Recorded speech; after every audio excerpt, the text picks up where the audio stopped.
ढेंग बड़ा आतुरे गली गली रास्ता में ना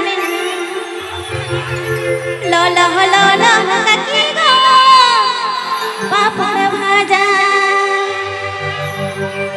लौला लौला काकी गो पापड़ भाजा SantaliRusica.com SantaliRusica.com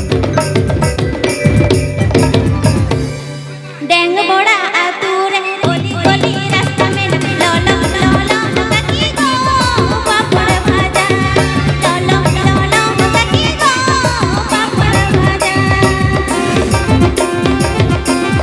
Please subscribe my YouTube channel.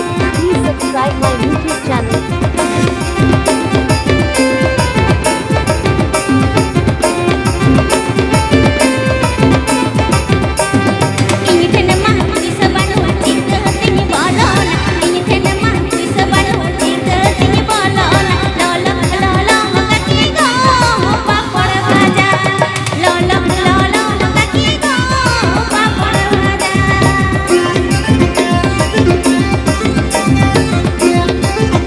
SantaliRusica.com SantaliRusica.com